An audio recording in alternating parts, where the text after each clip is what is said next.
Hello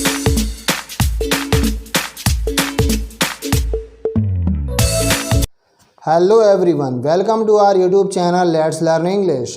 तो दोस्तों, आज के वीडियो में हम हिंदी के कुछ मुहावरे और कहावतों को डिस्कस करेंगे और देखेंगे कि उनके इंग्लिश में क्या अर्थ हैं।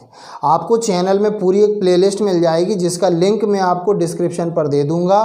उस पर आप जाके बहुत सारे वीडियोस देख सकते हैं जिसमें हमने हिंदी के बहुत सारे मुहावरों को डिस्कस किया है, क्योंकि हमें हिंदी की इन मुहावरों के अर्थ इंग्लिश में ज़रूर पता होने चाहिए अगर हम इंग्लिश बोलना सीखना चाहते हैं।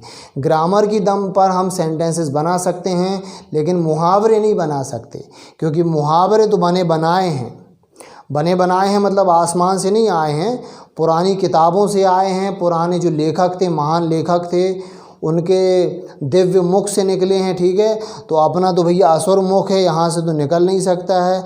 इसलिए आप कोशिश करें कि मुहावरों को सीखिए, प्लेलिस्ट में देखिएगा, उनको लिख के बोल के प्रैक्टिस करें। ठीक है, चलिए शुरू करते हैं विदाउट वेस्टिंग टाइम। आज का पहला सेंटेंस है आपके सामने, nobody is born wise. Wise का अर्थ होता है बुद्धिमान। तो ये कह रहा है कोई भी बुद्धिमान पैदा नहीं होता। सेंटेंस कह रहा, भैया मैं नहीं कह रहा हूँ, सेंटेंस कह रहा है कोई भी बुद्धिमान पैदा नहीं होता। तो क्या इसका अर्थ ये हुआ सब बेवकूफ़ गधा पैदा होते? नहीं, वो ये नहीं कह रहा है। वो ये कहना चाहता है कि जन्म से कोई बुद्धिमान नहीं होता। ठीक है ना, जब हम पैदा होते हैं तो उसके बाद जो भी परवरिश है, जो भी वातावरण है, जो भी हमारी शिक्षा दीक्षा वगैरह है, उससे हम बुद्धिमान बनते हैं। तो इसका हिंदी में क्या अर्थ हुआ? हिंदी में अर्थ हुआ माँ के पेट से कोई सीख कर नहीं आता, या जन्म से कोई बुद्धिमान नहीं होता। ये भी कहावत है हिंदी में, दोनों में से आप कोई भी यूज़ कर सकते हैं। ठीक है, तो नोबडी इज़ बॉर्न वाइज, बार बार बोलिएगा ज़रूर। अगला सेंटेंस है आज का, as many mouths as much gossip. जितने मुंह उतनी गपशप। गॉसिप का अर्थ होता है गपशप, यानी कि बातें। तो हिंदी में क्या कहेंगे? हिंदी में कहेंगे जितने मुंह उतनी बातें।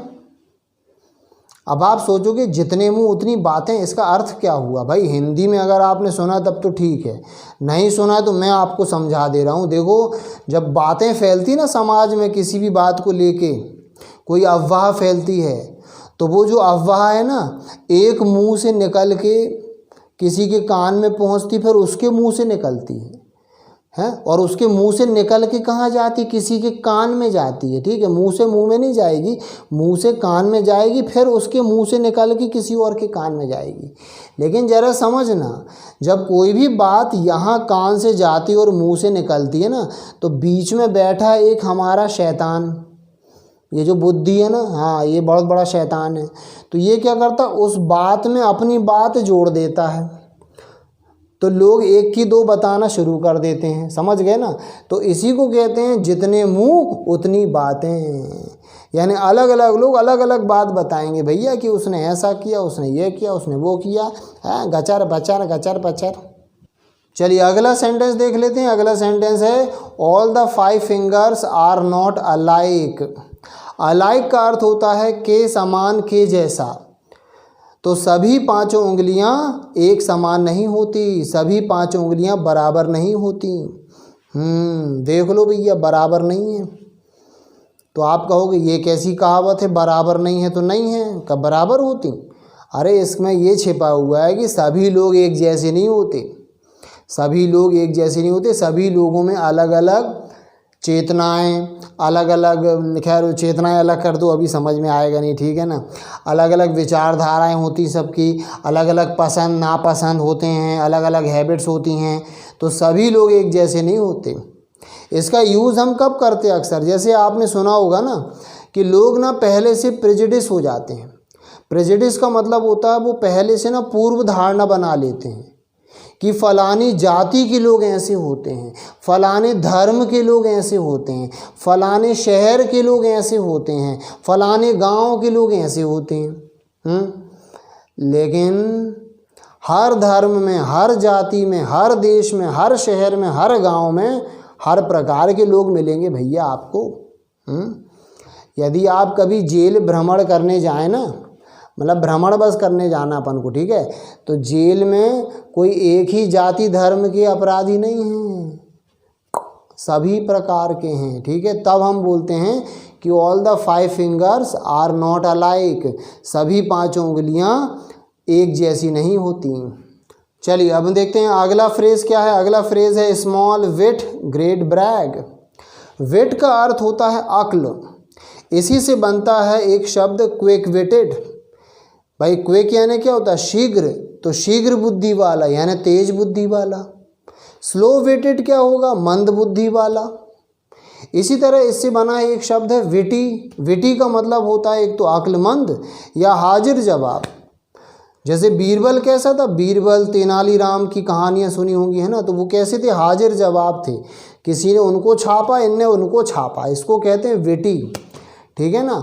अब छापने से याद आया, ये वो आपने सुना होगा ना कि हमारे जबलपुर की भाषा में कहते हैं जब किसी ने किसी की बेइज्जती कर दी ना मौखिक रूप से कुछ बोल के, तो उसको बोलते उसने उसको अच्छा छापा। तो यहाँ छापने के लिए हम प्रिंट यूज़ नहीं करते, क्या यूज़ करते? आउटविट एक क्रिया होती है, इसी से बना है आउटविट। किसी को आउटविट करना यानी उसको बातों में हरा देना, ठीक है ना, उसको छाप देना, ऐसा कहते हैं हम, हमारे जबलपुर में कहते हैं, और भी शहरों में कहते होंगे भाई, आप मुझे बताइएगा कमेंट करके। तो वेट यानी हो गया अक्ल। और ब्रैग, ब्रैग का मतलब होता है डींग। डींग समझते हैं आप? वो डींगे मारता है यानी बहुत लंबी लंबी फेंकना को बोलते हैं ब्रैग। तो ब्रैग क्रिया भी है और नाउन भी है, दोनों हैं, यानी डींग हो चाहे डींग मारना हो, ब्रैग। और जो डींग मारता है उसको क्या बोलते हैं? उसको बोलते हैं ब्रैगर्ड। जैसे आप कह सकते ही इज़ अ ब्रैगर्ड, वो बहुत बड़ा डींगबाज है, यानी फेंकू है, फेंकू, ठीक है। फेंकू को बोस्टफुल भी कहते हैं इंग्लिश में, ठीक है। बहुत सारे शब्द हैं। तो विट क्या हो गया? अकल। ब्रैग क्या हो गया? बड़ी बात यानी कि डींग, लंबी लंबी बात जो होती है। तो ये कह रहा है स्मॉल विट ग्रेट ब्रैग, यानी क्या कह रहा है? छोटी सी अकल और बहुत बड़ी बड़ी बात। तो हिंदी में क्या कहावत है? हिंदी में कहते हैं छोटा मुंह और बड़ी बात। सुना होगा आपने, छोटा मुंह और बड़ी बात। मुंह छोटा सा है, बात बड़ी है। भाई बात तो बड़ी ही होगी ना यार, मुंह तो सब छोटा ही रहेगा, लेकिन पता नहीं क्यों बोलते हैं, ऐसा बोलते हैं, ठीक है। चलिए अब हम देखते हैं आज का लास्ट सेंटेंस कौन सा है। लास्ट है it is never too late to mend. Mend का अर्थ होता है सुधारना या सुधारना।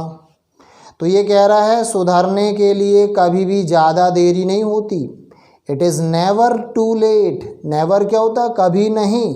It is never too late to mend. सुधरने के लिए कभी भी ज़्यादा देरी नहीं होती।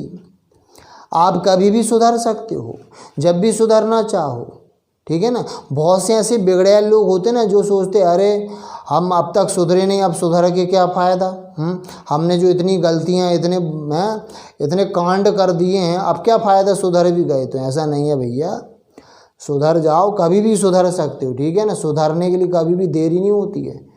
इसको हिंदी में बोलते हैं, क्या बोलते हैं? ज़रा सोचो सोचो। इसके लिए हिंदी में है जब जागो तब सवेरा। याद आया? जब जागो तब सवेरा। It is never too late to mend. कई बार कोई पर्सन जब सुधरना चाहता है ना तो लोग उसको ताना मारते हैं, कहते हैं 900 चूहे खा के बिल्ली हज को चली है। अरे भैया अच्छा है ना भैया, हज को गई तो कम से कम है, नहीं जाती तो 9000 और खा जाती है। अभी आप कह रहे हैं 900 चूहे खा के अब बिल्ली सुधर गई, तो सुधरने दो भैया, तेरे को क्या दिक्कत है भैया, ठीक है। लोग सुधरने भी नहीं देना चाहते, बड़ी समस्या है। ओके, तो आई होप आपको ये सेंटेंसेस पसंद आए होंगे। यदि पसंद आए हैं तो अपने दोस्तों से शेयर ज़रूर करें, ठीक है ना। ये जलनखोरी अच्छी बात नहीं है कि खुद बस सीख गए, सबको सिखाओ भाई, शेयर करो और हमारे वीडियो को लाइक भी ज़रूर करें। चैनल पर नए हैं तो सब्सक्राइब भी कर लो भैया, फ्री है, ठीक है। Let us finish, see you soon.